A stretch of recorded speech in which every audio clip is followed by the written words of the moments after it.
a Srimad Bhagavat Katha exponent, Devi Vaibhavi Shriji. Madam, we are extremely honored to welcome you to the second National Women's Parliament. I request my technical team to play a short film on Srimad Bhagavat Katha exponent, Devi Vaibhavi Shri Madam.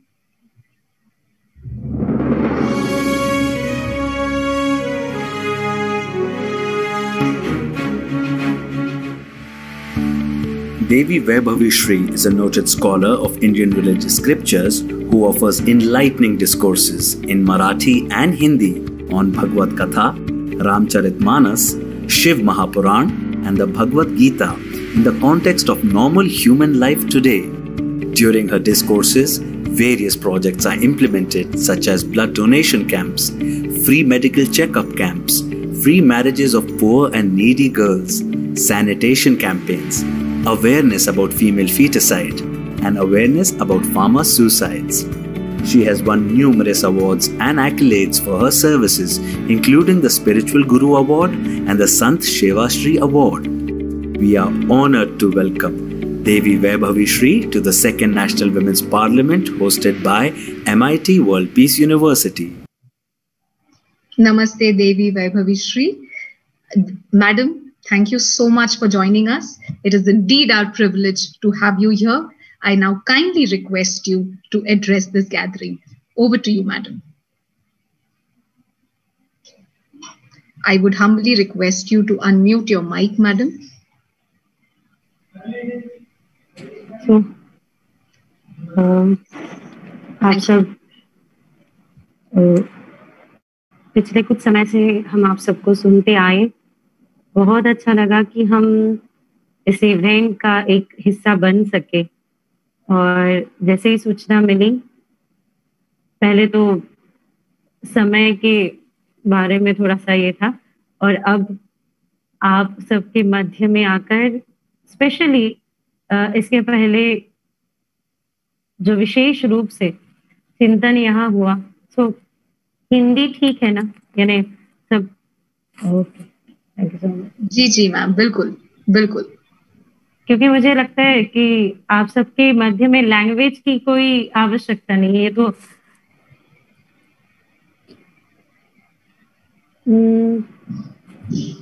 आरंभ से ही हमारे परंपरा में, विशेषतः हमारे भारतीय परंपरा में, क्षति की पूर्ति की बहुत ही अच्छी सी टेक्निक बताई है।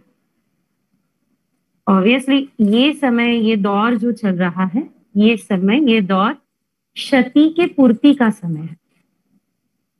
हाँ, प्रकृति में दो प्रकार की क्षति हुई है, एक शारीरिक लेवल पर है, एक मन के लेवल पर है, भीतर आत्मा, भीतरूनी लेवल पर। अब क्षतिपूर्ति का समय है। इसके लिए हमारी ओर से हम क्या योगदान दे सकते हैं? हर एक व्यक्ति की जिम्मेदारी क्या है? हर एक व्यक्ति का योगदान क्या है?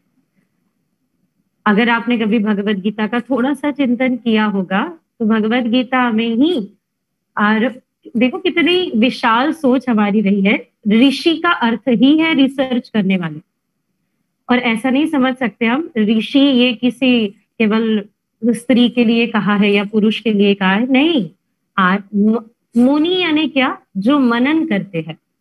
एक्चुअली मानव ये शब्द ही मनन से आया है। जो मनन करने वाला है वो मानव, जो मनन करने वाले हैं वो मुनि, जो रिसर्च करने वाले हैं वो ऋषि। ऐसे कई सारे रहस्य प्रकृति में हैं। हम जब प्रकृति के प्रति समर्पित हो जाते हैं तो प्रकृति अपने रहस्य उद्घाटित करती है। ऑब्वियसली हम सब ने देखा कि इतने समय से जो जो रहस्य प्रकृति के गर्भ में छुपे हुए थे वो कैसे उजागर हुए, जब जब हम प्रकृति के प्रति समर्पित हुए और सजग हुए। अगर हमने भगवत गीता की ओर कभी देखा तो भगवत गीता में एक स्थान पे कहा है, यज्ञात भवति पर्जन्य, पर्जन्यात अन्न संभव। अन्न, पर्जन्य के साथ अन्न है, अन्न से मनुष्य, पंचकोशा में एक कोश जो अन्नमय कोश है, उससे शरीर यानी हम मनुष्य। अब इसमें से, इस पूरे सर्कल में से एक भी चीज ने, एक भी वस्तु ने अपना रोल निभाने से छोड़ दिया तो जो क्षति हुई है, वो हानि हुई है, वो उसकी पूर्ति संभव नहीं। थोड़ी देर के लिए अगर सोच लिया वृक्षों ने कि नहीं हम अपना कार्य नहीं करेंगे, थोड़ी देर के लिए भूमि ने सोच लिया, थोड़ी देर के लिए आकाश ने सोच लिया, थोड़ी पंच तत्वों में से किसी एक ने भी सोच लिया ना कि थोड़ी देर के लिए हम अपना कार्य छोड़ देंगे, तो जो होने वाली क्षति है उसकी पूर्ति कैसे संभव है? यही है, हम अपने अपने स्थान पर अगर अपना कार्य, अपना दायित्व 100% निभाते रहे तो निश्चित ही क्षति पूर्ति संभव है। बात आती है अब शरीर और मन को स्वस्थ रखने के लिए एनर्जी की। अभी अगर आप रिसर्च करोगे तो पता चलेगा कि कितने सारे लोग डिप्रेशन में हैं, स्ट्रेस में हैं। इसका कारण, हाँ, फिलहाल की अर्थव्यवस्था हो, चाहे सभी प्रकार की व्यवस्था हो, केवल एक कारण नहीं है, हम सब जानते हैं। वैसे अनेकों कारण हैं जिस कारण की वजह से टेंशन है, डिप्रेशन है। अच्छा, कभी किसी को पूछा है स्ट्रेस क्या है? किसी बच्चे को पूछो, हाँ, कभी स्ट्रेस क्या है, तो वो कहेगा कुछ पता तो नहीं, पर मम्मी कहती रहती है वो आया है, स्ट्रेस आया। एकदम सरल सी सीधी सीधी व्याख्या है। जिम्मेदारी ज्यादा है, करने के लिए समय कम है। जिम्मेदारी निभाने के लिए समय कम है, जिम्मेदारी ज्यादा है, समय कम है, और एनर्जी लेवल बहुत कम है। इस समय में जो निर्माण होता है उसी को ही स्ट्रेस कहते हैं। आप खुद कभी ना कभी अनुभव करते हो, और इसके लिए स्त्री पुरुष का ये नहीं होता, एनर्जी होती है, हम सब जानते हैं। उल्टा स्त्री को एनर्जी, कभी कभी ऐसे हम कहते हैं ना, नॉर्मली भले गांव के कहो चाहे एजुकेटेड किसी को भी कहो, थोड़ा सा एक्सरसाइज कर लो ना, थोड़ा सा कुछ नॉलेज के लिए पढ़ लो, थोड़ा विचारों के लिए, हमें कुछ सजग होने के लिए कुछ कर लो, तो कहते टाइम नहीं है। तो मैं मन में अक्सर कहती हूँ ये बहाना है, टाइम नहीं है। एक्चुअली टाइम मैनेजमेंट नहीं है, समय का ठीक से नियोजन नहीं है। समय कम है, जिम्मेदारी ज्यादा है, एनर्जी बहुत कम है। इस परिस्थिति में जो निर्माण होता है उसे स्ट्रेस कहते हैं। विचारों की श्रृंखला, कंटिन्यू एक ही थॉट आना, ये स्ट्रेस नहीं है। विचार आएंगे, योग्य हो अयोग्य हो आएंगे। कहते हैं एक मजदूर 4 घंटे जितनी मेहनत करते हैं और एनर्जी जितनी लॉस्ट होती है उतनी केवल 1 घंटे के विचार से चली जाती है। तो आप सोचिए दिन भर में हम कितनी ज्यादा एनर्जी, और पाएंगे कहां से? एनर्जी कम है, जिम्मेदारी ज्यादा है और समय कम है। इस परिस्थिति में निर्माण होता है वो स्ट्रेस। ठीक है, आपने कभी अनुभव किया होगा कि जब आपकी एनर्जी अच्छी थी, बहुत अच्छी थी, तो बड़ी से बड़ी प्रॉब्लम भी आप यूं सॉल्व कर गए, अरे कुछ नहीं, हम कर लेंगे, इसे हो जाएगा, कर लेंगे। और जब एनर्जी लेवल थोड़ा डाउन था तो छोटी से छोटी बात ने भी हमें हिला दिया होगा, कहाँ रखा है रुमाल, कहाँ रखा है, कहाँ रखा है, पता नहीं, खोजो। यानी कोई वस्तु या विचार या सिचुएशन, अभी जो परिस्थिति चल रही है वो कभी भी हमें स्ट्रेस में नहीं ला सकती। एनर्जी लेवल, जो भी खेल है वो एनर्जी लेवल का है, ऐसा हमें लगता है। आगे अब जैसे कि हमने देखा कि शरीर लेवल पर और मन के लेवल पर, तो शरीर लेवल पर अगर हमें इस क्षतिपूर्ति को मैनेज करना है तो 100% हमें थोड़ा सा एक्सरसाइज, सूर्य नमस्कार, प्राणायाम, ध्यान, थोड़ा इसकी ओर ध्यान देना ही होगा, ध्यान की ओर थोड़ा ध्यान देना होगा। अष्टावक्र गीता जब हम पढ़ रहे थे तो एक बहुत सुंदर बात उसमें समझिए कमजोर मन मजबूत शरीर को नहीं संभाल सकता, पर एक मजबूत मन कमजोर शरीर को संभाल सकता है। मेडिटेशन, नॉर्मली लोग कहते हैं कॉन्सेंट्रेशन यानी मेडिटेशन। कॉन्सेंट्रेशन ये मेडिटेशन का फल है, उसका परिपाक है। आवश्यक है एक अच्छे से स्थान से हम इसकी टेक्निक सीखें, कहीं बैठकर टेक्निक सीखें, और अगर आप करते आए हैं तो बहुत ही उत्तम है, बहुत ही उत्तम है। नॉर्मली इसके पहले भी जब चर्चा हुई थी तो इस विषय पे हमारी चर्चा हुई ही थी, MIT में ही हुई थी कि जब जब लोगों को बोलो मेडिटेशन करो करो करो तो कहते हैं कि आंखें बंद करके हमें बैठना नहीं होता। तो मैं कभी कभी कहती हूँ कि 5 मिनट खुद के साथ आंखें बंद करके नहीं बैठ सकते तो लोग 5 घंटे कैसे हमारा स्वीकार करते होंगे, है ना। कम से कम 5 मिनट तो हम अपनी खुद के साथ बैठने का एक छोटा सा प्रयास आरंभ करें, और बाकी सब तो होता रहेगा। यानी जो भी हमसे होना है वो निश्चित होगा।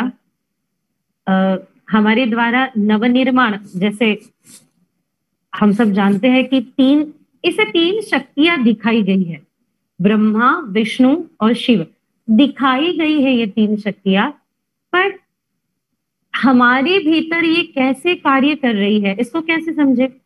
जो लोग नवनिर्मिति करना जानते हैं या फिर नवनिर्मिति अच्छे से कर लेते हैं, अच्छे अच्छे फ्रेंड्स तुरंत बना लेते हैं, समझ लेना इनमें ब्रह्मा शक्ति अच्छी है।